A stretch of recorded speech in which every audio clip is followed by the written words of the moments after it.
गीता में अर्जुन को स्वयं भगवान कह रहे हैं कि उस परमेश्वर की शरण में जा, उसके लिए उन संतों के पास जा जो तत्वदर्शी हो। इसी प्रकार हजरत मोहम्मद को उनका अल्लाह कह रहा है कि कोई और पूर्ण परमात्मा है, उसको पाने के लिए उन तत्वदर्शी संत की तलाश कर। वो प्रभु कौन है, ये जानने के लिए कृपया अवश्य सुनिए जगत गुरु तत्वदर्शी संत रामपाल जी महाराज के अमृत वचन। और दुख है ये तेरे ही उन पाप कर्मों का परिणाम है। जब तक हम पूर्ण परमात्मा की साधना नहीं करेंगे तब तक हमें केवल अपने किए का फल ही मिलता रहेगा।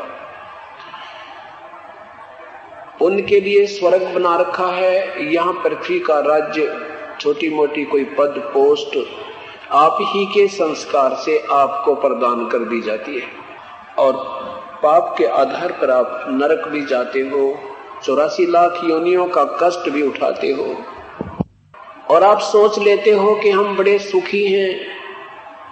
ये सुख नहीं, ये तो महा कष्ट है। आपको हमने यहाँ पर कैसा सुख मान रखा है, जैसे किसी के 3 बेटे थे और उसका एक पुत्र की मृत्यु होगी और दूसरे को एक ही पुत्र था, उसकी एक की ही मृत्यु होगी। तो जिसके 2 शेष रह गए वो अपने आप को संतुष्टि कर लेता है, हे भगवान शुक्र है कि मेरे तो 2 बेटे तो बच गए, इस बेचारे का एक ही था और तो ही भगवान को प्यारा हुआ। तो ऐसे उसकी तुलना में हम अपने आप को न सुखी मान लेते हैं कि शुक्र है मेरे 2 तो बच गए। हमें एक पुत्र होता है तो पेटा सा ना भरता, न सोचे एक और हो जाए भगवान, 2 तो होने चाहिए। क्यों? बेशक ना कहें पर मन में न्यू है कि एक गेल की में दुर्घटना होगी तो एक तो बच जाएगा। हम इतने सुखी हैं। ये भूल आपकी जब हटेगी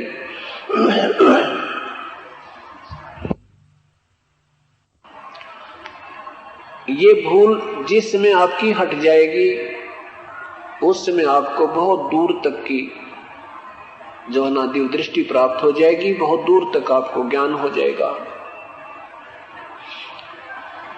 इसके कारण से परिचित हो जाने के उपरांत हम समझेंगे सचमुच हम काल के जाल में फंसे हैं। कारण को समझने के लिए आपको तत्व ज्ञान रह रह कर सुनना होगा। उसको जैसे पहले हमने रामायण की गोटा लगा रखा था, ऐसे रामायण की तरह इसको याद करना पड़ेगा, सृष्टि रचना को। जब तक हम सृष्टि रचना से परिचित नहीं होंगे तब तक हम न तो कोई सदग्रंथ को समझ सकते हैं और न ही हम कोई निर्णायक ज्ञान प्राप्त कर सकते हैं। सृष्टि रचना के अंदर परमेश्वर ने हमें बताया है कि तुम कैसे काल के जाल में फंसे हो। एक धर्मदास नाम के महान आत्मा प्रभु की तरफ में घूम रहे थे। ऐसे ही जैसे परंपरागत दंत कथाओं के आधार पर, लोक वेद के आधार पर जो ज्ञान प्राप्त था उस पुण्य आत्मा को, उसके आधार पर अपनी साधना करता हुआ मथुरा में पहुंच गया। वहां तीर्थ में स्नान किया, फिर साधना करने लगे तो वहां परमेश्वर मिले, पूर्ण ब्रह्म जिंदा महात्मा के रूप में आए, वो कबीर देव। तब उनको सत्ज्ञान, वास्तविक ज्ञान प्रदान किया। फिर धर्मदास जी ने पूछा, हे परमात्मा हम इस गंदे लोक में कैसे फंस गए मेरे प्रभु, यहाँ तक कोई जीव सुखी नहीं, यहाँ ब्रह्मा विष्णु महेश भी अस्थायी, इनका भी विनाश होता है, नष्ट होते हैं, जन्म मृत्यु होती है और इनको जरा सी एक हल्दी की गांठ दे रखी है इस काल ने। एक भगवान बना दिया कि इन जीवों से संतान उत्पत्ति करवा, दूसरे को सिद्धि दे दी कि तू इनको यहाँ पर जोड़ जुगाड़ बना के इन आपस में मोह ममता फंसा के यहाँ रोक के रख, और तीसरे को शक्ति दे रखी, इनको मार के मेरे पास भेज दे 1 लाख को। अब जो किसी को मारे, किसी का बेटा मरो चाहे बेटी मरो, भूकंप आ जाओ, सारा कुनबा मरो, अक्षेत्र मर जाओ, पूरा कुल नष्ट हो जाओ, इसको कति रहम नहीं। और बेरहमी को हम भगवान नहीं कह सकते। भगवान को दयालु कहा जाता है। धर्मदास जी ने पूछा, परमात्मा ये तो सचमुच बात घनी बिगड़ गई हमारे तय। परमात्मा ने बताया कि तुम जिसको भगवान कहते हो ये भगवान नहीं है, ये काल है। कबीर परमेश्वर अपनी अमृतवाणी में कहते हैं कि जो यम को करता बाखे और तजय सुधा नर विष के चाखे। जो इस ब्रह्म तक भगवान मानते हैं वो तो अमृत छोड़कर जहर पी रहे हैं, जहर खा रहे हैं। परमेश्वर ने उदाहरण दिया कि धर्मदास जैसे कसाई बकरे पालता है, जैसे कसाई बकरे पालता है तो उन बकरों के लिए वो सारी व्यवस्थाएं करता है। पानी की पीने के लिए पानी की व्यवस्था, आहार के लिए चारे की व्यवस्था, गर्मी सर्दी से बचने के लिए उनके लिए कोई छान छप्पर डाल देता है। जिसकी सैकड़ों, जिसके रोजाना 10-20 बकरे की सेल होती है, वो एक बहुत बड़ा चरागाह भी मोल ले लेता है।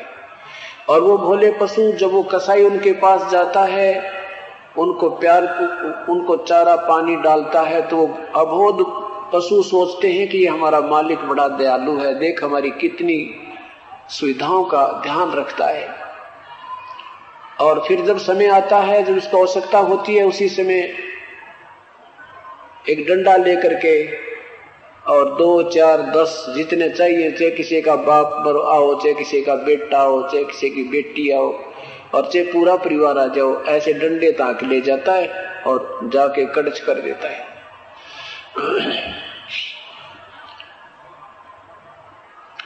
जब वो कसाई उसमें आता है बकरों के पास, तो वो बकरे उससे प्यार देते हैं, ऐसे ऊपर को पैर उठाकर उसको प्यार देते हैं, उसके कपड़ों को चाटते हैं, हाथों को चाटने लग जाते हैं, प्यार दर्शाते हैं कि तू बहुत अच्छा है, तू हमारे को बड़ी सुविधा देता है। और वो ऐसे हाथ लगाकर देखता है, बकरे सोचे हमें प्यार करता है। और वो कसाई देख रहा है कि वो कितना मांस हो गया, कै किलो का हो गया बकरा, कितने का बिकेगा, वो नो देखे। और वो बकरे सोच रहे कि हमें प्यार दे रहा है, हमारा मालिक है।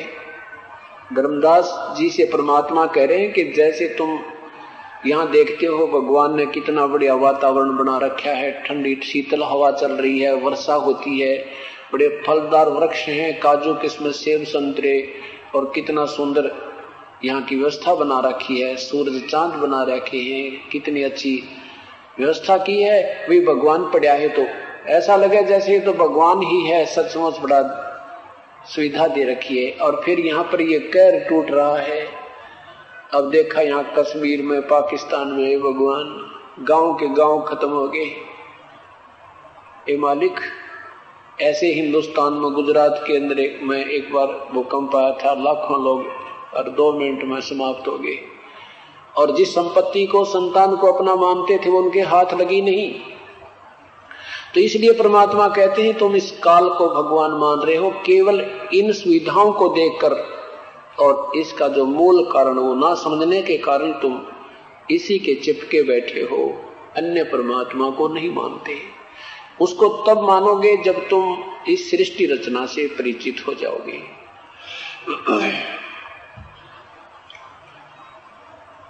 अब आपको सृष्टि रचना सुनाते हैं।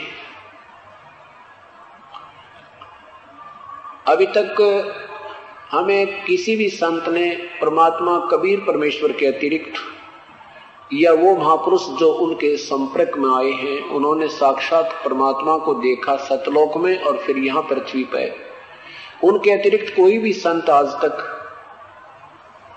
उस परमेश्वर की यथार्थ महिमा नहीं कह पाया। और जिन्होंने परमात्मा को देखा उनमें आदरणीय धर्मदास साहिब जी, आदरणीय दादू साहिब जी, आदरणीय मुल्कदास साहिब जी, आदरणीय स्वामी रामानंद जी महाराज, आदरणीय गरीबदास साहिब जी, आदरणीय नानक साहिब जी, आदरणीय घीसा साहिब जी, इन आधा दर्जन संतों ने परमात्मा को साक्षात देखा और अपनी अमृतवाणी में ज्यों का त्यों वर्णन किया है। परंतु अपने तक वो यथार्थ ज्ञान नहीं आने पाया। हमारे को केवल अभी भी निराकार भगवान है, उसका कोई स्वरूप नहीं है, केवल प्रकाश देखा जा सकता है, वो निराकार है, ये दंत कथा सुनाते रहे। ये सुनी सुनाई दंत कथा काल के दूतों की यही सुनाते रहे। वो जिन महापुरुषों ने परमात्मा देखा है, सदग्रंथ उस प्रमाण दे रहे हैं, पवित्र वेद प्रमाण दे रहे हैं, पवित्र बाइबल प्रमाण दे रहा है, पवित्र कुरान शरीफ प्रमाण दे रहा है कि परमात्मा मनुष्य सदृश शरीर में है, उसका नाम कबीर है। उसके एक रोमकूप की शोभा इतनी तेज है कि जैसे करोड़ सूर्य करोड़ चंद्रमा मिला दे तो भी फीकी रह जाए। परमात्मा ने अपने द्वारा रची हुई सृष्टि को आप ही आकर बताया है। अथर्ववेद कांड नंबर 4 के अनुवाक नंबर 7 में लिखा है कि वो कबीर परमेश्वर है जो सबका साथी है, आत्मा का आधार है, और जो सतलोक चले जा गए हैं उनको हम वापस पहुंचाने वाला, सतभक्ति देकर को पहुंचाने वाला भी परमात्मा कबीर साहब ही है। और वो अपने द्वारा रची हुई सृष्टि को स्वयं ही ठीक ठीक बताता है, और वो कबीर देव है, वो कबीर प्रभु है।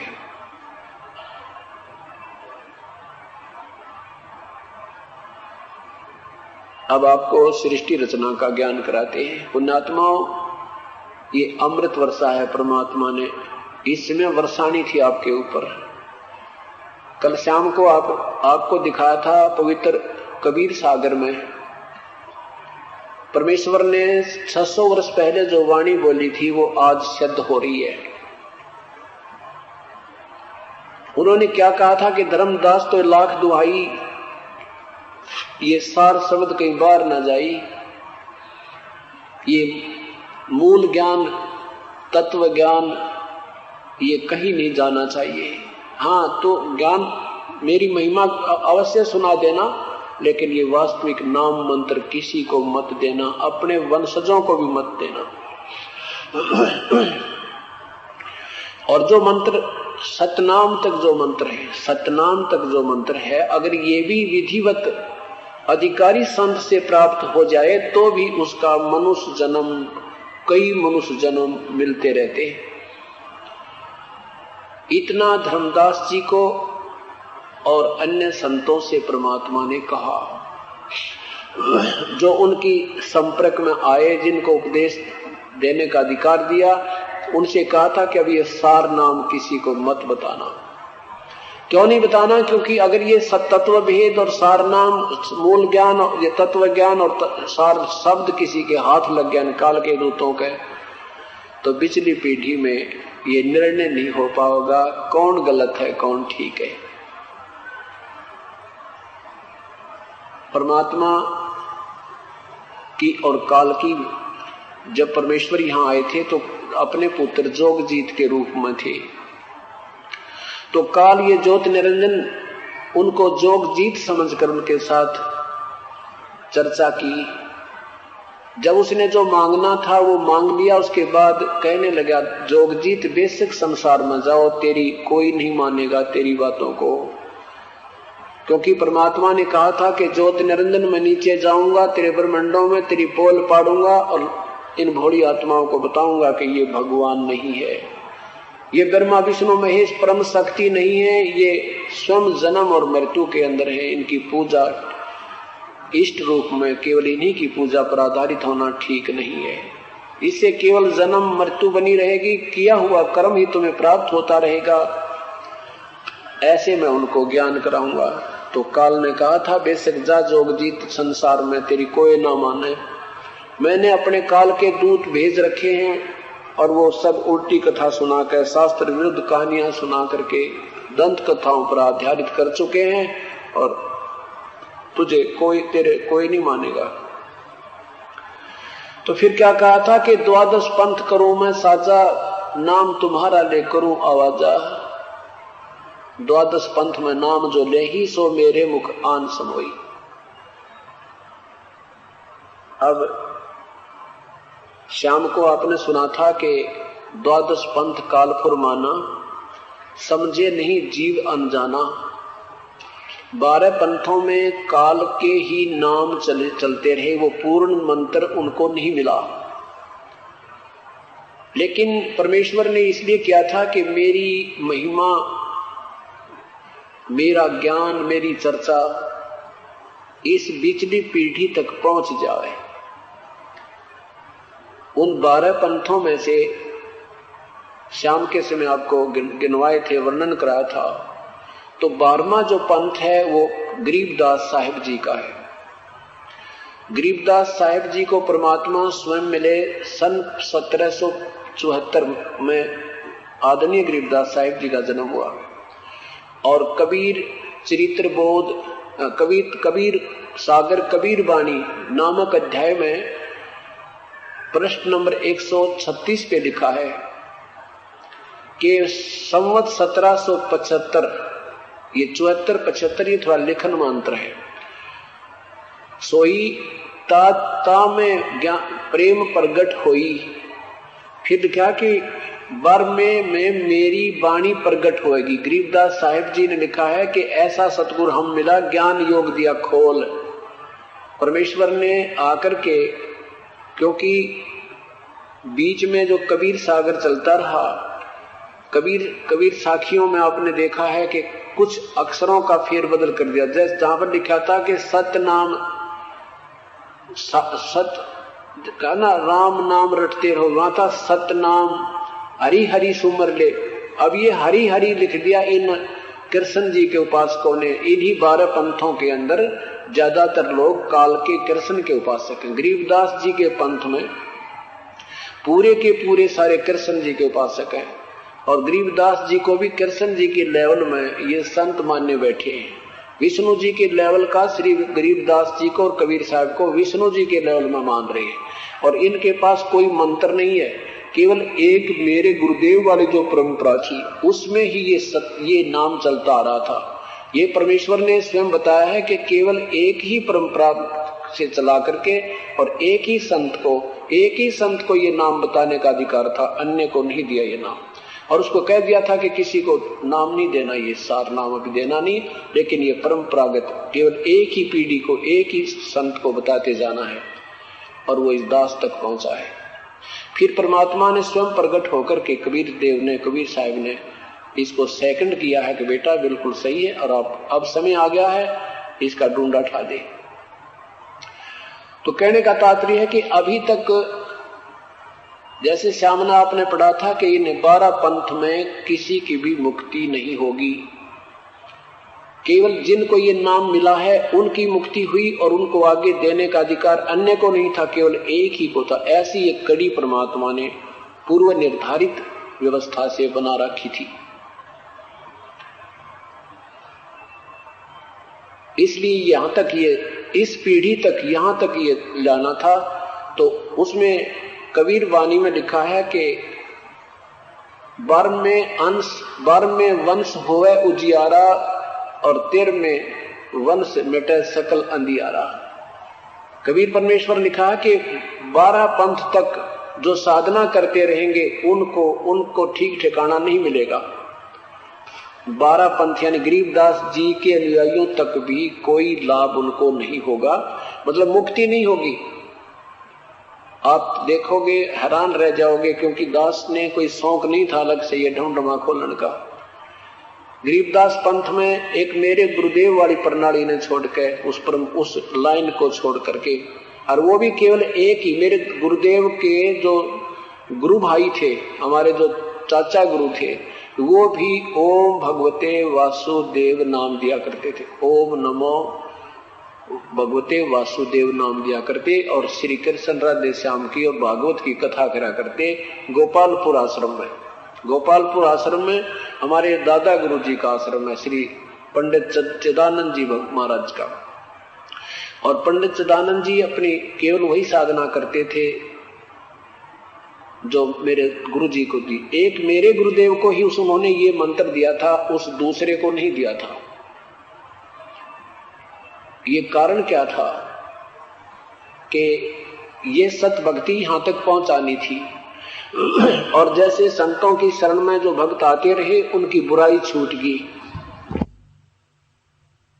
उन संतों के शरण में आने से बुराइयां छूट गई, कुछ दान धर्म करने से उनके पुण्य बन गए। और जो कबीर परमात्मा के समय हमने जो साधना की थी, उस कमाई से, उस सतनाम की कमाई से, इस 2 मंत्र की कमाई से हम आपको अभी तक मनुष्य शरीर मिलते हुए आ रहे हैं। और वो अब लाभ मिल गया आपको। ये पुराना ही संस्कार आपका, वो 64 लाख शिष्य कबीर परमेश्वर के जिनको सतनाम मिला था, और उसमें जो विमुख हो गए थे, जो गुरुद्रोही नहीं हुए थे, ये कमाल जैसे तो गुरुद्रोही हो गए थे, बाकी जो गुरुद्रोही नहीं हुए और वैसे विमुख हो गए थे, किसी ने सुख हो गए, वैसे आना जाना छोड़ गए, कुछ वैसे ही अपना स्वाभाविक, दूसरे ना कोई कहने लगा भाई वहां ऐसे तारे आपके गुरुजी ने ऐसे कर दिया, हाथी पर घूम गए, ऐसे लड़की को साथ ले रखा था, एक लीला की थी, आपको कथा सुनाई थी। तो कई एक वैसे शर्म के मारे जाना बंद कर दिया, पर भला बुरा मन में कुछ नहीं सोचा सतगुरु के प्रति। तो वो उन 64 लाख में से उन पुण्यात्माओं के अब ये मनुष्य जन्म होते हुए आ रहे हैं, और आज उन्हीं पर कृपा हो रही है। ये 64 लाख तो लगभग फिर आएंगे, और नई भी प्योंद चढ़ेगी, अब नई प्योंद भी चढ़ेगी, नए बीज भी पड़ेंगे पुण्यात्माओं में, वो समय आ गया है। तो परमेश्वर ने कहा था कि जब तक 12 पंथ मिटाकर इन सब 12 पंथ फिर हम चल आवे, 12 पंथ तो समाप्त हो लिए गरीबदास जी तक। उसके बाद कहा कि फिर उसी में आगे, उसी परंपरा में आगे हम आएंगे, गरीबदास वाली 12वें वाले पंथ की परंपरा में 12 पंथ हम चल आवे और सकल पंथ मिटा के एक चलावे। अब ये काल के दूत और आगे, जैसे राधा स्वामी पंथ, धन धन सतगुरु पंथ, इन्होंने कबीर नाम नहीं लिया, कबीर को नहीं माना, इन्होंने सतपुरुष माना सीधा, इन्होंने कबीर साहब को सतपुरुष नहीं माना। और जो ये 12 पंथ हैं, इनमें परमात्मा कबीर साहब को मानकर ही चलते आए, लेकिन इनमें वो नाम, सार नाम नहीं दिया गया था, क्योंकि ये काल के दूतों के हाथ पर लग जाना था, और ये भोली आत्मा उसमें विश्वास नहीं कर पाओ हो। और जब तक ये विश्वास नहीं होगा, तब तक ये सार नाम आपको नहीं दिया जाएगा, और नहीं आप उसको स्वीकार कर सकते। वो सारनाम ऐसा है, जब तक आप कबीर परमात्मा की पूर्ण रूप से महिमा से परिचित हो जाओगे, तब ये सारनाम आपके हृदय में प्रवेश होगा, नहीं तो यो काम करे कोई नहीं। और पहले हम अशिक्षित थे, और इन्होंने परमात्मा के ऊपर, नकली गुरुओं ने, ऋषियों ने, महर्षियों ने भगवान के ऊपर कबीर परमात्मा है ये प्रमाण नहीं होने दिया, क्योंकि ये सदग्रंथों में, पवित्र वेदों में प्रमाणित है, लिखा है। अब सब पुण्यात्मा शिक्षित हैं, अब ये बिचली पीढ़ी शुरू होगी, अब ये बिचली मध्य वाली पीढ़ी परमात्मा की प्यारी आत्माओं की प्रारंभ होगी। बच्चे से लेकर बूढ़े तक शिक्षित है, सदग्रंथ हिंदी में कन्वर्ट हो चुके हैं, ट्रांसलेट हो गए, और जो इन्होंने थोड़ी बहुत वो कर रखी है, जो उलट पुलट कर रखी थी अनुवाद को, अब वो सीधा हो गया। अब परमेश्वर ने मेहर करी है अपने ऊपर। इसके लिए 600 साल पहले लिख दिया था कि जब तक ये 12 पंथ ना पकड़े जा, इन सब पंथों के, जिन जो चाहे तो कबीर साहब के वाले पंथ हैं, और फिर काल ने ये और अलग चालू कर रखे, इन सब के साधनाओं का आपके समक्ष प्रमाण हो गया। सीडी के अंदर भर कर दे दिए, समाचार पत्रों में निकाल दिए कि ये इनाम देते हैं, और ये किसी शास्त्र में नहीं मिलते। इससे सिद्ध है कि इनकी साधना सारी शास्त्र विरुद्ध है। तो अब ये सारे पकड़े गए, इन पर छापे पड़ गए। अब इसके बाद कहा था कि जब तक ये 12 पंथ समाप्त ना हो जाएं, तब तक ये सार शब्द, सार नाम, तत्व ज्ञान नहीं बताना है, ये छुपा कर रखना तब तक हम। तो अब वो समय आ गया। पहले हम छोटे छोटे थे ना, जब वर्षा के दिनों में कितना आम उग जाया करता, और आम बहुत अच्छा लगा करता, बस वहां से उखाड़ कर ले आते, और फिर अपने खेत में या अपने कितना बाहर बनी में अपने स्थान पर लगाया करते इसको। तो क्या कहते थे, भाई तेरे पौधे का ना राम नजर देख ली, अब ये सूखेगा लागे को नहीं। राम ने जड़ देखना मतलब वो जड़ों की मिट्टी हट जावे तो वो लगा नहीं करता पौधा। तो अब इन सारे पंथों की रामता ही जड़ दिखा दी हमने, अब ये सारे सूख जाएंगे। अब इनकी राम को जड़ दिखा दी, इनको दिखा दिया, सबके सामने रख दिया कि ये ढमढमा जोड़ रहे थे और ये वास्तव भगवान कहाँ है, इसको ये भगवान बता क्या रहे हैं, हमारे सदग्रंथ क्या बता रहे हैं और ये क्या बता रहे। इनकी जड़ दिखा दी सबका ही। अब ये थोड़े से दिन में आप पर सूख जाएंगे, लोग वहां जाना बंद कर देंगे और इनको धिक्कारेंगे, क्यों दुनिया को डबो रहे नादानो, तुम आप तक कुएं में पड़ोगे। और साथ में एक लंडा और ले लिया, पूरा गेट पूरा लंगार ले रखा, नादानो कितने महापाप के भागी बनोगे तुम। अब बच्चा बच्चा इनसे कहा करेगा तो ये शर्मिंदे हो जाएंगे, इन्हें छुपने जगह नहीं पाओगी, सत्कर मान लेना। या तो ये सीधे हो जाएंगे, अपनी गलती स्वीकार करेंगे, भी हमारे से हमने पता नहीं था, हो सकता कोई बात नहीं, ये तो महर्षि वशिष्ठ मुनि जैसे गए ने डरे डो करके। इन कलियुग के संतों का तो वैसे देखम देखा लाग रहे हैं लकीर के फकीर, और इनको तो ज्ञान ही कुछ नहीं है। तो गोरखनाथ जैसे फेल हो गए जो मुर्दे तक जिंदा किया करते थे, क्योंकि तत्व भेद आत्म कल्याण का मार्ग एक बिल्कुल भिन्न है। अब आपको सृष्टि रचना सुनाते हैं। सबसे पहले केवल अनामी लोक था, उसमें कबीर देव उपमात्मक नाम अनामी पुरुष रूप में विद्यमान थे। शंख नील पद्म शंख सूर्य का तेज एक रोमकूप का हो। उसके बाद परमेश्वर ने उस पूर्ण ब्रह्म कबीर देव अर्थात अनामी पुरुष ने, संस्कृत का शब्द है ये अनामे, अनामे माने जिसमें कोई रोग ना हो किसी प्रकार का, यानी कोई द्वितीय वहां कोई ना कोई प्राणी है द्वितीय, परमात्मा के अतिरिक्त कोई नहीं है, केवल अकेले प्रभु अनामी रूप में ये कबीर देव विराजमान थे, अब भी हैं। ये अपने नाना रूप बनाकर रहते हैं। उसके बाद उन्होंने नीचे के 3 लोकों की और शब्द से वचन से रचना की। अनामी पुरुष के बाद अगम पुरुष, अगम अनामी लोक के बाद अगम लोक, फिर अलख लोक और फिर नीचे सतलोक। परमात्मा ने अपने ही पूर्ण ब्रह्म ने अपने ही 3 रूप और बनाए। अगम लोक में अगम पुरुष,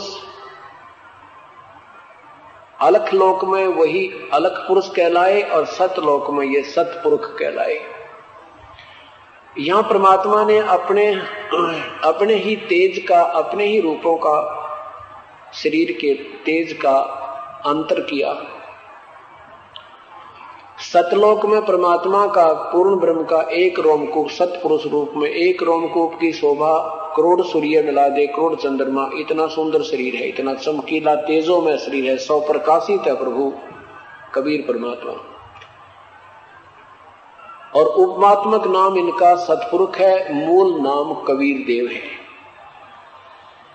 कबीर प्रभु है, देव माने प्रभु, परमेश्वर, कुछ भी नाम रखो। और कबीर, हम उसे कबीर कहने लगे, कबीर देव को हम कबीर कहने लगे। अलख लोक में इनकी एक रोमकूप की शोभा अरब सूर्य मिला दे और इतने ही चांद मिला दे, इन दोनों की मिली जुली रोशनी भी फीकी रह जाए। और वहां अलख पुरुष नाम है उसी कबीर देव का, उपमात्मक नाम, उपमात्मक पद का नाम। और अगम पुरुष में परमात्मा के रोमकूप, अगम लोक में परमात्मा के अगम रूप में रोमकूप की शोभा खरब सूर्य मिला दे, इतने ही चांद मिला दे तो भी फीके रहे, इतना शरीर है। और अनामी लोक का आपको बता दिया शंख। अब जैसे अपने देश के प्रधानमंत्री जी कई बार अपने पास कई विभाग भी रख लेते हैं और जिसमें वो उन विभागों में जैसे होम मिनिस्ट्री रख ली तो होम मिनिस्टर के रूप में वो दस्तक करते हैं, सिग्नेचर करते हैं, हस्ताक्षर करते हैं, तो वहां अपने पद लिखते हैं होम मिनिस्टर, और वहां पर उसी व्यक्ति की वही सिग्नेचर, रैंक दूसरा होने से उनकी वैल्यू कम होती है। वो प्रधानमंत्री वाले वहां शक्ति नहीं होती, वो उसी व्यक्ति वही है और उसके अंतर उसमें वहां वो उसमें उनको होम मिनिस्टर ही कहा जाता है। गृह मंत्री ने आदेश दिया है, बेशक तो वो प्रधानमंत्री भी हैं। ये समझना कि परमात्मा अनामी पुरुष में भी वही है और अनामी लोक में भी, अनामी पुरुष भी उसी की उपमा मतलब पोस्ट का नाम है, और अगम पुरुष भी उसी को कहते हैं, अलग पुरुष भी उसी को कहते हैं, और सतपुरुष भी वही परमात्मा है। इसे पूर्ण ब्रह्म कहते हैं। सतलोक की रचना करके परमेश्वर ने 16 शब्दों से 16 द्वीप उत्पन्न की। एक शब्द से 16 सतलोक में 16 फिर शब्द उच्चारण किए, उससे 16 पुत्रों की उत्पत्ति की। प्रत्येक पुत्र को एक एक द्वीप में रहने की आज्ञा दे दी। अचिंत नाम के एक पुत्र से कहा, बेटा तू मेरा सहयोग दे सृष्टि रचना में। अच्छा, उसके बाद अचिंत ने अपनी सबद शक्ति से अक्षर पुरुष की उत्पत्ति की। अक्षर पुरुष एक अमृत सरोवर में स्नान करने के लिए चला गया और उसमें गहरा चला गया, सो गया, निंद्रा आ गई, मस्ती मारने लग गया, क्योंकि वहां श्वासों से शरीर नहीं है। काफी समय तक वो बाहर नहीं आया तो परमेश्वर ने, पूर्ण ब्रह्म ने, सतपुरुष ने, कबीर देव ने अपने शब्द से उस सरोवर का जल लेकर के अपनी शब्द शक्ति से एक अंडा बनाया, बहुत विस्तृत अंडा बनाया। उसमें एक आत्मा अपने शब्द से प्रवेश की, अंडे को जल में अमृत सरोवर में छोड़ा, गड़गड़ गड़गड़ करता हुआ अंडा नीचे पहुंचा। अक्षर पुरुष की वो निंद्रा में सोया पड़ा था, गड़गड़ गड़ की आवाज से उसकी निंद्रा भंग हुई। अब किसी को कच्ची नींद उठा देना, कोई उसमें थोड़ा सा मलाल सा होता है, थोड़ा क्रोध सा, कोप सा होता है। ऐसे अक्षर पुरुष ने कोप किया। उस कोप से आंख देखा कि किसने मेरी निद्रा भंग कर दी, मुझे किसने डिस्टर्ब कर दिया। आंखों से देखा तो उसकी आंखों से जो तेज निकला उससे अंडा फट गया, उससे परिपक्व होकर अंडा फट गया। उसमें से ये ज्योत निरंजन ब्रह्म निकला, जो आगे चल के काल कहलाया और ब्रह्मा विष्णु महेश के पूज्य पिताजी कहलाए। उसको ब्रह्म भी कहते हैं। अब ये ब्रह्म और परब्रह्म को आदेश दिया पूर्ण ब्रह्म ने कि तुम दोनों बाहर आओ, और अक्षर पुरुष परब्रह्म तो निंद्रा में था, तुझे जगाने के लिए सब क्रिया करनी पड़ी, और जाओ तुम अचिंत के लोक में रहो। और उसके बाद अचिंत से सृष्टि रचने की वो पावर वापस ले ली। क्यों ले ली? अब ये भी शंका आ जाती है मन में, क्या परमात्मा असमर्थ है जिसको अचिंत की आवश्यकता पड़ी अपनी सृष्टि रचने के सहयोग लेने के लिए? नहीं, परमेश्वर को मालूम था कि ये बालक फिर पाछे दबकवाद करेंगे और अपनी और की टांग तड़वा बैठेंगे, इसलिए इनको पहले ही दे दूं थोड़ी सी छूट, ये करके देखने क्या करेंगे। तब अचिंत से परमात्मा ने कहा कि तुम्हारे बस की बात नहीं बेटा, कदे फिर टांग अड़ाओ बीच में। तो वो शांत हो गया, हाँ ये हमारे बस की नहीं। एक पुत्र उत्पन्न किया था और वो दास होया उसमें, क्या नाम है, अमृत सरोवर में। तो इस प्रकार परमात्मा ने फिर कहा कि तुम तीनों के तीनों एक ही लोक में रहो, एक द्वीप में रहो। उसके बाद परमेश्वर ने, पूर्ण ब्रह्म ने अपनी सब शक्ति से हम सब आत्माओं को वहां प्रकट कर दिया जवान रूप में, और सब वहां तेज पुंज का शरीर, हमारा शरीर वहां पर 16 सूर्य जितनी रोशनी, जितना नूर है, 16 सूर्य का जैसा नूर प्रकाश हो पर उसमें गर्मी ना हो, इतना सुंदर शरीर अपना। अब आप किसी बच्चे को देखते हो, किसी व्यक्ति को देखते हो जिसका अच्छा खूबसूरत चेहरा होता है, तो उसमें से ऐसा लगता है कि देखो कितना नूर है इस बालक का, कितना नूर है इस बहन भाई का।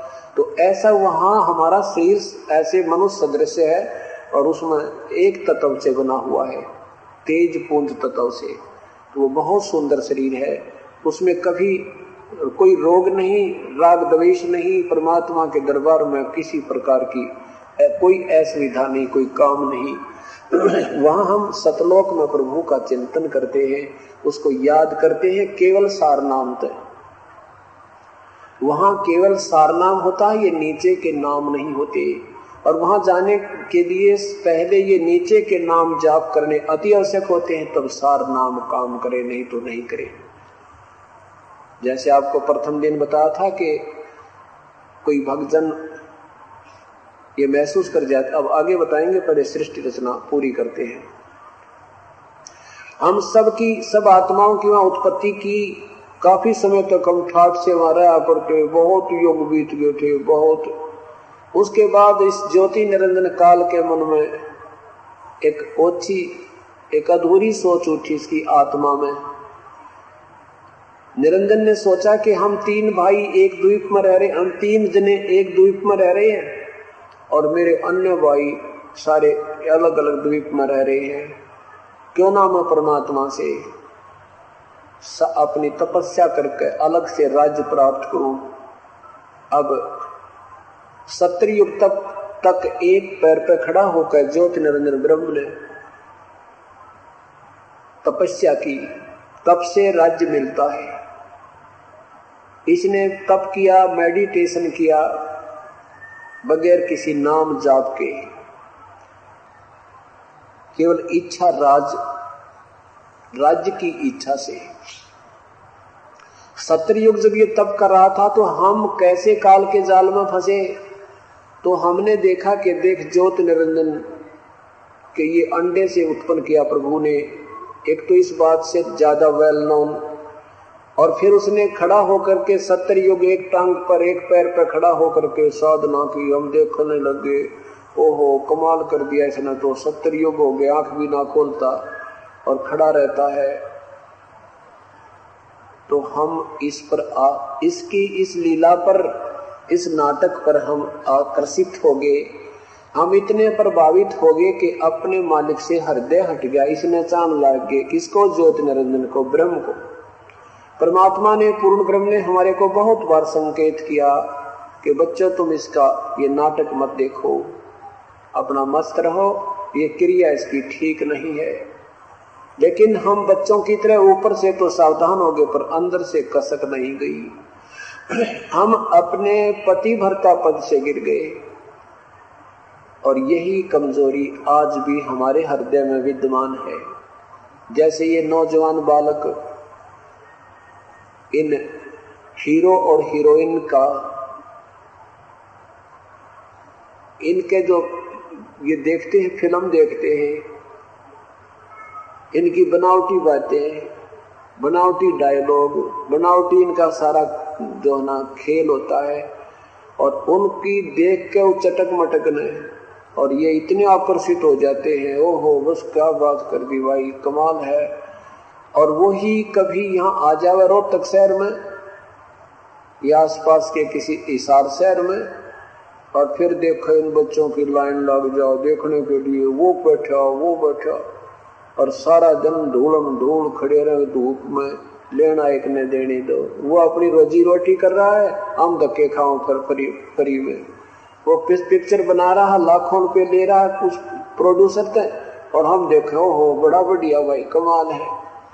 आप 10 दिन रह के देखो उस बढ़िया के संग में, जब मेरा पटक की साग बढ़िया हो, जब टूक न भी रोटी न भी पूछ ले तुमने, तो ये समझ में ना आती हमारे।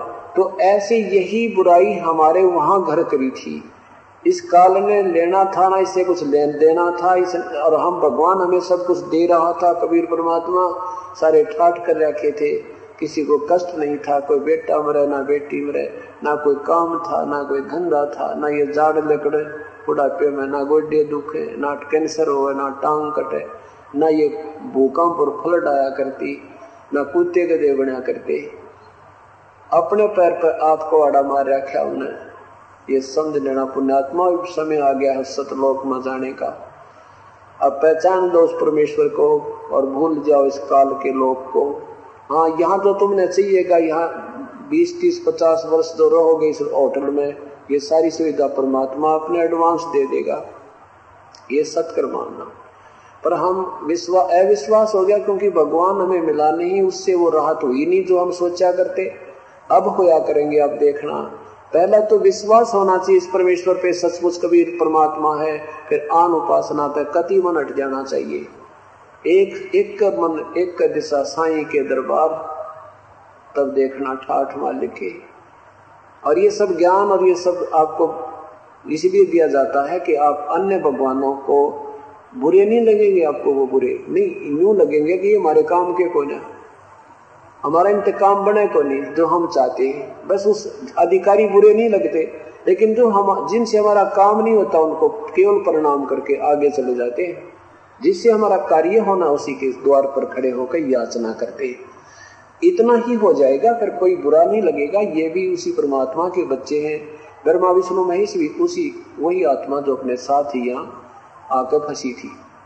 तो ऐसे 70 युग जब तप किया, परमात्मा ने पूछा भी क्या चाहता है तो ज्योति निरंजन ने कहा, पिताजी मुझे अलग स्थान दे दो, मेरे लिए स्थान थोड़ा है। परमेश्वर ने, पूर्ण ब्रह्म ने उसको 21 ब्रह्मांड दे दिए 70 युग के तप के प्रतिफल में। अब ज्योति निरंजन ये ब्रह्म कभी एक ब्रह्मांड में घूमता है, जैसे खाली प्लाट दे देता है एक साहूकार पिता अपने पुत्र को 21 प्लाट दे देगा, उसमें कंस्ट्रक्शन कोई हो नहीं।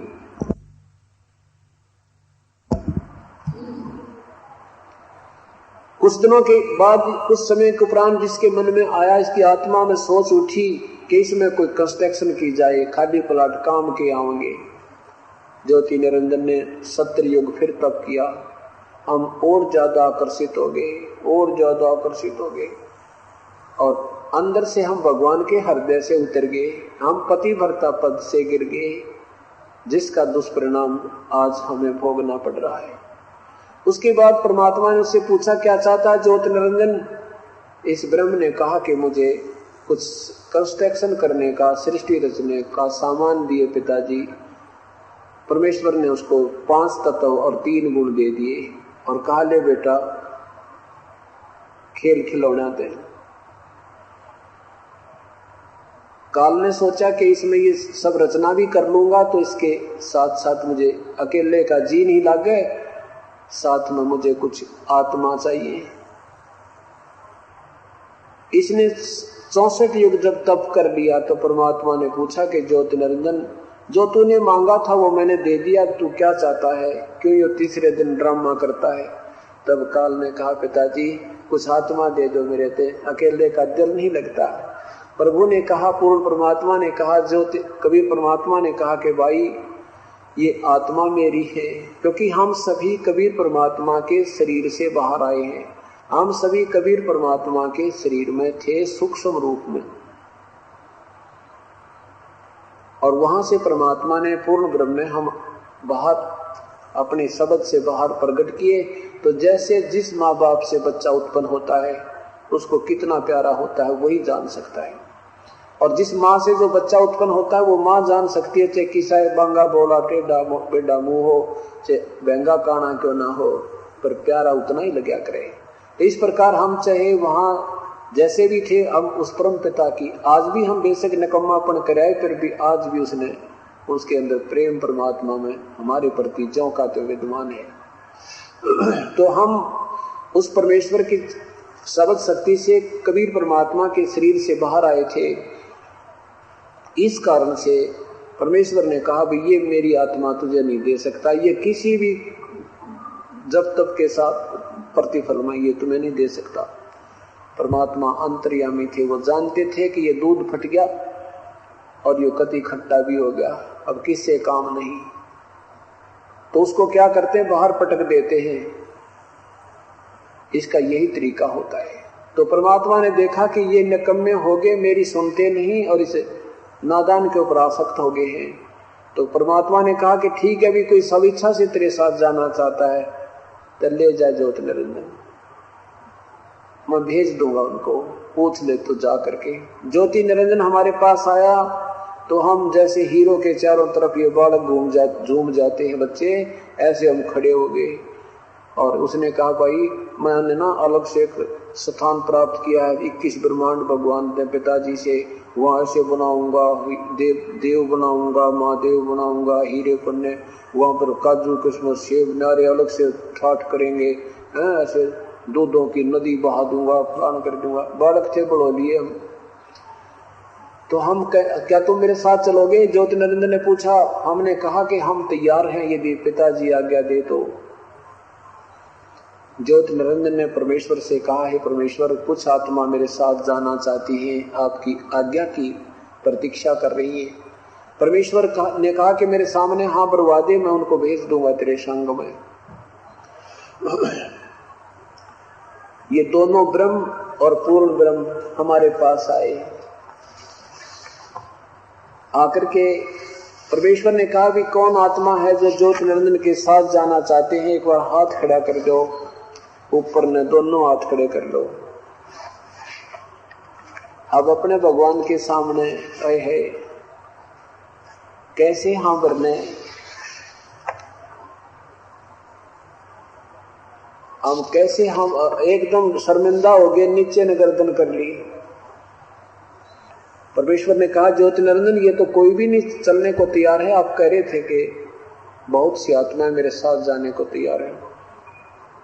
तब परमात्मा ने कहा, भी बोलते क्यों नहीं तुम? तब एक आत्मा ने खड़ा होकर कहा, पिताजी मैं इस ज्योतिर्नंदन के साथ जाना चाहता हूं।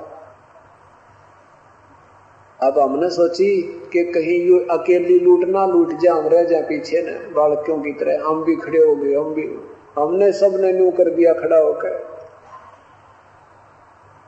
परमात्मा ने कहा, ज्योतिर्नंदन तू जाइब अपने लोक में।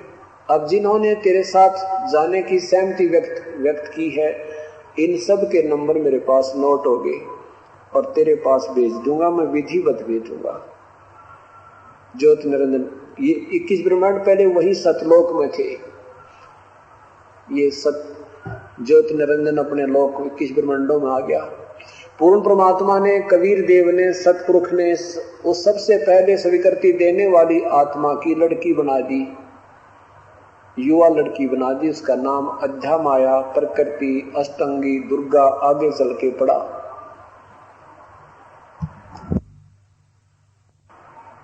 उस लड़की से कहा, बेटी मैं तेरे को सबद शक्ति देता हूं और जितने भी आत्माओं ने उसके साथ जाना चाहा था उन सबको तेरे अंदर सबद से प्रवेश कर देता हूं। और जितने वो ज्योतिर्नंदन प्राणी कहे तो एक बार उच्चारण कर दिए, उतने ही जीव बाहर बन जाएंगे और वो सबद से सृष्टि रचना। अपने पुत्र सहजदास से कहा कि सहजदास जा तू अपनी बहन को ज्योतिर्नंदन के पास छोड़िया और उसको बता देना कि मैंने इसको सबद शक्ति दे दी है, जितने तू जीव कहेगा ये उत्पन्न कर देगी। सहजदास ने आकर ज्योतिर्नंदन से कहा कि पिताजी का आदेश है कि जिन आत्माओं ने तेरे साथ आने की सहमति व्यक्त की थी वो सब इस बहन के शरीर में प्रवेश कर दी प्रभु ने, और इनको शक्ति दे दी है देवी को, बहन को, कि जितने जीव तू कहेगा ये उत्पन्न कर दिया करेगी। सहजदास अपने द्वीप में आ गया। अब यहां से और बात बिगड़ गई। ज्योतिर्नंदन के मन में युवा लड़की को देखकर उसकी आत्मा में गंदापन मर गया। अब उसके आव भाव को देखकर लड़की ने कहा कि ज्योतिर्नंदन तू और मैं एक पिता की संतान है। तू पहले अंडे से उत्पन्न हुआ था उन्हीं की सबद शक्ति से, और मेरी उत्पत्ति भी परमात्मा से ही हुई है। हम दोनों बहन भाई हैं। परमात्मा ने मुझे, पिताजी ने मुझे सबद शक्ति दी है, जितने जीव तू कहेगा मैं सबद से उच्चारण कर दूंगी। तो ये जुल्म ना करे, ये बहुत महापाप का भागी होगा। पर ज्योतिर्नंदन ने बिल्कुल नहीं सुना और विषय वासना वश इतना अंधा हो गया कि लड़की को हाथ से पकड़ना चाहा तो लड़की ने अपना सूक्ष्म रूप बनाया और काल के मुख के माध्यम से पेट में शरण ले ली। वहां से पुकारा, प्रभु मुझे ऐसे ऐसे परेशान करना चाहा, मैंने इसके पेट में जगह पाई है, मेरी रक्षा करो मालिक। परमेश्वर ने स्वयं अपने पुत्र जोग संतान का रूप बनाया। अपने पुत्र जोगजीत, योग संतान भी कहते हैं उसको, जोगजीत का रूप बनाया और वहां आकर प्रगट हो गए। कहा ज्योति निरंजन तूने जुल्म कर दिया, आदेश सुन ले अब तेरे लिए, अब तू इस लोक में नहीं रहेगा। 21 ब्रह्मांड को लेकर यहां से 16 संकोश की दूरी पर चला जा। लड़की को उसको पेट से निकाल दिया और कहा आज के बाद तेरा नाम काल होगा। 1 लाख मानव शरीरधारी प्राणियों का नित आहार करेगा और 1.25 लाख की उत्पत्ति करा करेगा, यानी 25% एक्स्ट्रा उत्पत्ति करेगा और निकल जाए यहां से। तुम इतना ही कहा था कि वहां से वो विमान की तरह 21 ब्रह्मांड चल पड़े। 16 शंख कोश की दूरी पाकर ये सेट हो गए। अब ज्योति निरंजन ने कहा कि अब मेरा कौन के बिगाड़ेगा प्रकृति, अब मनमानी करूंगा, जो सजा मुझे मिलनी थी देश निकाला मिल गया। दुर्गा ने फिर कहा कि निरंजन तू आंखें खोल ले, कुछ रहम कर दे मेरे पे। पहले तो तू और मैं एक पिता की संतान, बहन भाई, और फिर मैं तेरे पेट से होकर बाहर आई हूं, तेरी बेटी होगी। यहां तक भी उसने, देवी ने अपनी इज्जत रक्षा के लिए इस निकम्मी आत्मा के सामने याचना की, पर इसने एक नहीं सुनी। परमेश्वर ने उस कन्या को प्रजनन इंद्रिय नहीं लगाई थी। इस काल ने अपनी शक्ति से नख रेखा से उसमें प्रजनन इंद्रिय बनाई और फिर जबरदस्ती शादी करके एक ब्रह्मांड में इसने 3 स्थान बना रखे हैं। एक रजोगुण प्रधान क्षेत्र, एक सतोगुण प्रधान क्षेत्र, एक तमोगुण प्रधान क्षेत्र। ब्रह्मांड के बिल्कुल टॉप मोस्ट प्लेस पे, बहुत सबसे ऊपर के स्थान पे, और उसको बीच से इतना ऐसा बंद कर दिया कि ये यहाँ के नीचे वाले जीव वहां नहीं जा सकते। इसकी आज्ञा हुक्म बिना वहां कोई नहीं जा सकता, ना ब्रह्मा जा सकता, ना विष्णु जा सकता, ना शिव जा सकता। तो उसमें ना ब्रह्मा था, ना शिव, ना विष्णु। इसने इस ढंग से उत्पत्ति की। वहां 3 स्थान बना रखे हैं। जैसे एक मकान में 3 कमरे हों, एक में साधु संत फकीरों के चित्र लगा रखे हों, उसमें जब व्यक्ति जाते हैं तो एकदम शांति होती है और अच्छे विचार उत्पन्न होते हैं, परमात्मा की याद आती है। जब तक उसमें रहेंगे दूसरे विचार नहीं आते। और दूसरे कमरे में शहीदों के, देशभक्तों के फोटो लगे हैं, तो वहां जाते ही मन में वही विचार आते हैं, खून गर्म होने लग जाता है, उनकी हिस्ट्री याद आती है। तो उसी प्रकार का हमारा जो स्वभाव बन जाता है।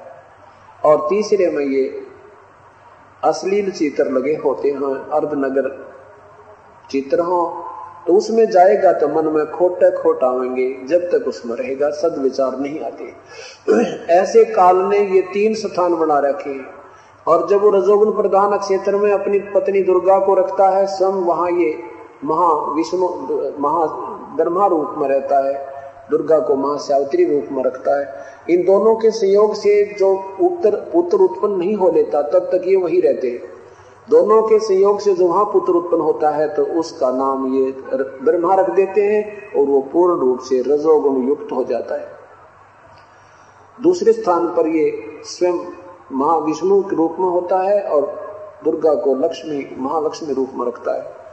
इनके संयोग से जो पुत्र उत्पन्न होता है उसको ये सतोगुण प्रधान बना देते हैं, अप हो जाता है वहां रहने से, और फिर वो उसका नाम विष्णु रखते हैं। और तीसरा तमोगुण प्रधान क्षेत्र है, वहां जो पुत्र इनके संयोग से होता है उसको तमोगुण बना करके नाम शिव रख देते हैं। और इन तीनों पुत्रों को इस एक ब्रह्मांड में 3 लोक के एक विभाग के मंत्री बना देते हैं, स्वामी बना देते हैं, प्रभु बना देते हैं। ये काल की, यहां से अब काल सृष्टि शुरू होती है, इस भवसागर की सृष्टि प्रारंभ होती है। उसके बाद क्या होता है कि जब ये काल कहता है कि दुर्गा आज के बाद जब ये तीनों बच्चे पैदा हो जाते हैं, छोटे छोटे बालक होते हैं, अबोध होते हैं, तब दुर्गा से कहता है कि आज के बाद मैं किसी को दर्शन नहीं दूंगा, मैं कसम खाता हूं। आज के बाद मैं किसी भी प्राणी को, अपने किस ब्रह्मांड वाले को इस रूप में जो मेरा वास्तविक रूप है, इस रूप में कभी किसी को दर्शन नहीं दूंगा। ये मेरा अटल नियम रहेगा। और तू इस 21 ब्रह्मांड की मालकिन बना दी, इसको संभालना। दुर्गा कहती है कि मैं इतने बड़े ब्रह्मांड को कैसे चला पाऊंगी, अब तू मेरे साथ तो रह ले कम से कम, तू गुप्त क्यों रहता है। तो इसने कहा कि नहीं, और मेरा भेद मत देना किसी को, मेरा भेद दे देगी तो मेरे से बुरा नहीं होगा। अब ये इसके वश होगी और अपना नाच नचा रहा है इसको।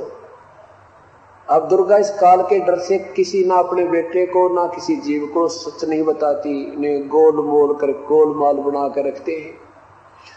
अब क्या कहा कि आज के बाद मैं किसी को दर्शन नहीं दूंगा, मैं वास्तविक रूप में ना किसी जप से ना तप से, किसी भी क्रिया से, ना वेदों वर्णित विधि से किसी को भी दर्शन नहीं दूंगा। गीता जी के अध्याय नंबर 47 और 11 के अध्याय नंबर 11 के 47-48 मंत्र में कहा है कि अर्जुन, ये मेरा विराट रूप है और इसको तेरे अतिरिक्त पहले किसी ने नहीं देखा था, और इस मेरे स्वरूप को कोई नहीं देख सकता, ना कोई जप से ना तप से ना किसी योगों वेदों में वर्णित विधि से मैं किसी को दर्शन नहीं देता। इति सिद्धम के ब्रह्म की प्राप्ति वेदों में वर्णित विधि से नहीं होती और उपलब्धि हो जाती है। गीता जी के अध्याय नंबर 7 के मंत्र 24-25 में किया है, कहा कि ये बुद्धिहीन लोग मेरे इस घटिया नियम को नहीं जानते कि मैं कभी व्यक्त रूप में एज इट इज जिसा मैं हूं नो का नो किसी के सामने नहीं आता। ये मुझे कृष्ण मान रहे होंगे, जो कृष्ण बोलता दिखा है, मैं व्यक्त नहीं हूं, मैं कृष्ण नहीं हूं, मैं तो अव्यक्त रहता हूं, अपनी योग माया से छुपा रहता हूं। इससे सिद्ध है कि ज्योति निरंजन साकार है लेकिन वो गुप्त रहता है। और ये भी सिद्ध हुआ कि मैं कभी किसी को किसी भी वेदों में वर्णित विधि से, किसी भी क्रिया से, जप से, तप से दर्शन नहीं दूंगा। इति सिद्धम के काल की प्राप्ति ब्रह्म प्राप्ति भी नहीं होती। इसलिए ऋषियों ने दिन रात मेहनत की, ओम नाम के जाप को वेदों में जो लिखा है, गीता जी में 8वें अध्याय के 13वें श्लोक में लिखा है कि मेरा तो केवल एक ओम नाम है और कोई मंत्र नहीं है। इस ओम नाम के जाप से हजारों वर्षों तक साधना की, प्रभु मिला नहीं और उपलब्धि होगी। पानी पर चल घूमन फिरन की, पानी के ऊपर का चल पड़े, सारे समुद्रा न पी ले, इस तरह के ड्रामे दिखान जोगे बना दिए। श्राप दे दे लाखों लोगों का विनाश कर सकते हैं, लेकिन ना मुक्ति इन साधकों की और ना इनके अनुयायियों की।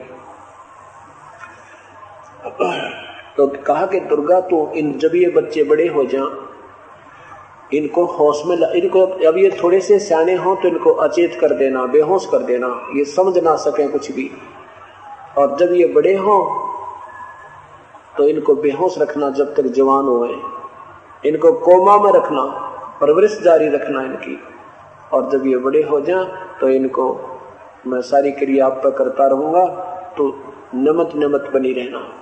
तो आपने देवी भागवत महापुराण में पढ़ा होगा कि ब्रह्मा कहते हैं कि नारद बेटा नारद, मुझे नहीं पता मैं कमल के फूल पर कहां तक प्रकट हो गया।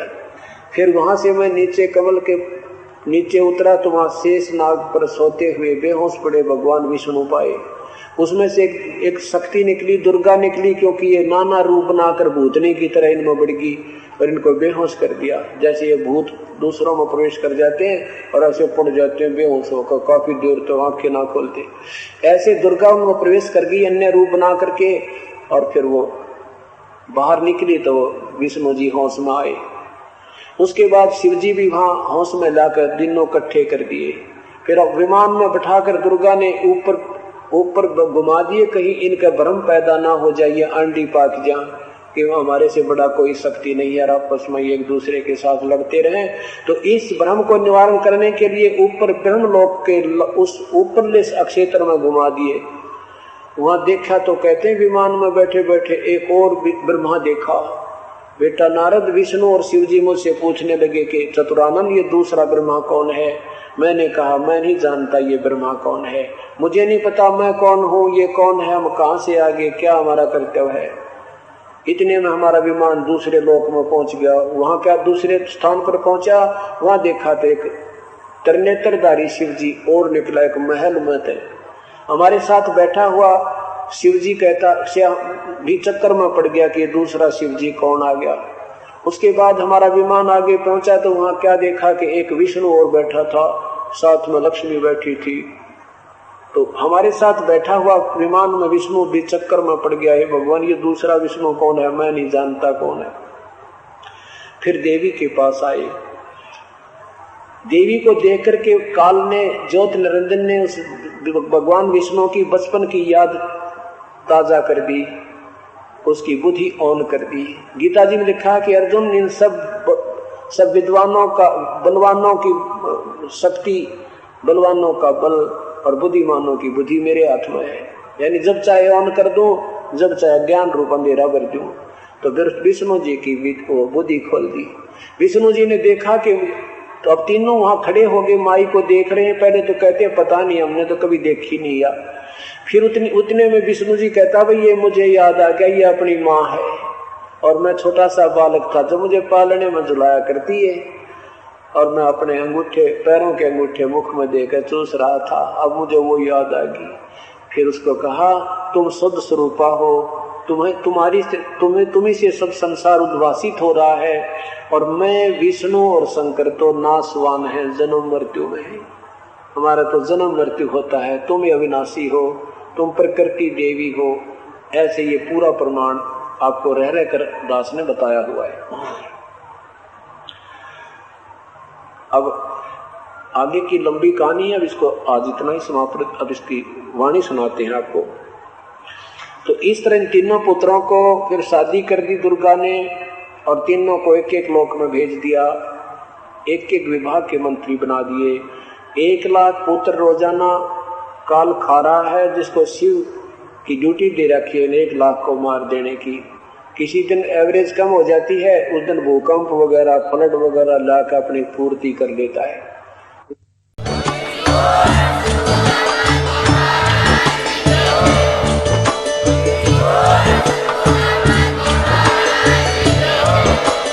आप सुन रहे थे जगत गुरु तत्वदर्शी संत रामपाल जी महाराज जी के मंगल प्रवचन। अधिक जानकारी के लिए विजिट कीजिए हमारी वेबसाइट www.jagatgururampalji.org। संत रामपाल जी महाराज जी के शुभ आशीर्वाद से पूरे विश्व भर में 500 से भी ज्यादा नाम दीक्षा केंद्र हैं, जिन पर संत रामपाल जी महाराज जी द्वारा ऑनलाइन निशुल्क नाम दीक्षा दी जा रही है। अपने नजदीकी नाम दीक्षा केंद्र का पता करने के लिए संपर्क करें 8222880541।